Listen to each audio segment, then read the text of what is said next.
They thought she was the symbol of surrender. She became the architect of their ruin.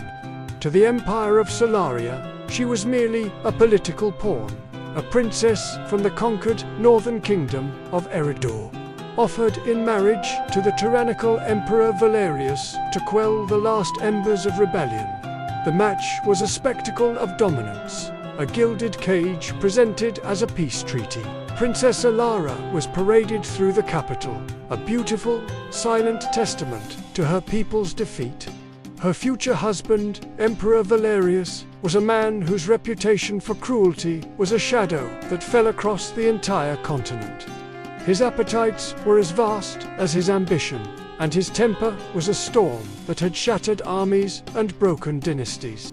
The people whispered of his monstrous deeds in hushed tones, tales of torture and depravity that made even the most hardened soldiers shudder. They saw Alara as a lamb being led to a slaughterhouse draped in silk and gold, a tragic, beautiful sacrifice to a monster. Her marriage was meant to be the final act of submission, the definitive end to Eriador's defiance. But beneath Ilara's placid exterior, a fire forged in generations of northern winters burned with cold, calculated fury. She had watched as Valerius's legions burned her homeland, slaughtered her kin, and put her people in chains. Every smile she offered, every graceful nod she gave during the week-long wedding festivities was a carefully placed stone in the foundation of her revenge. She was not a lamb. She was a hunter, cloaked in the guise of prey, waiting for the perfect moment to strike. The Empire saw her as a broken dove, but she was a serpent, coiled and ready. Her venom distilled from the tears of 1,000 fallen warriors and the ashes of 100 burned villages. They believed her spirit was crushed, but it had only been tempered, hardened into a weapon sharper than any Valerian steel. The peace she was meant to bring was not one of surrender, but the profound, unyielding peace of the grave. On the night of the royal wedding, an unnatural storm descended upon the imperial palace. A tempest that seemed to claw at the very marble of the citadel. The sky, once clear and dotted with stars, was now a roiling cauldron of black and violet clouds. Thunder, deep and guttural, shook the foundations of the empire, rattling the gilded windows and causing the grand tapestries to tremble. It was not the sound of a normal storm.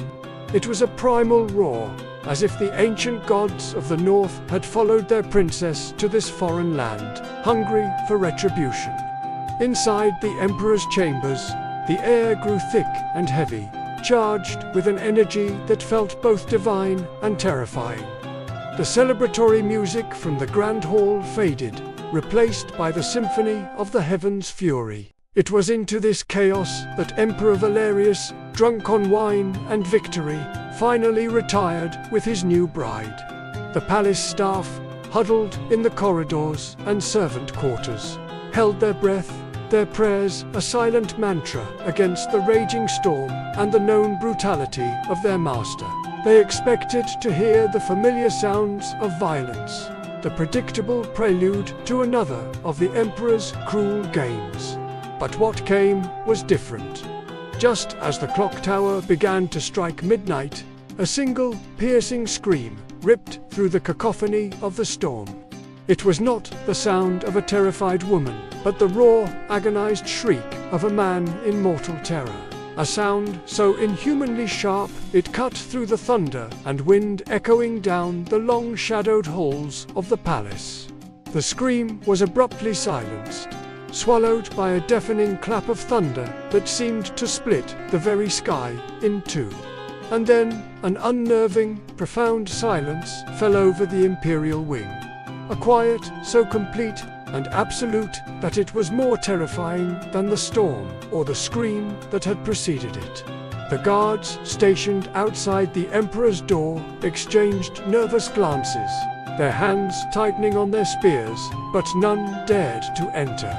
The night stretched on, an eternity of suspense, with only the now fading rumble of distant thunder to mark the passage of time.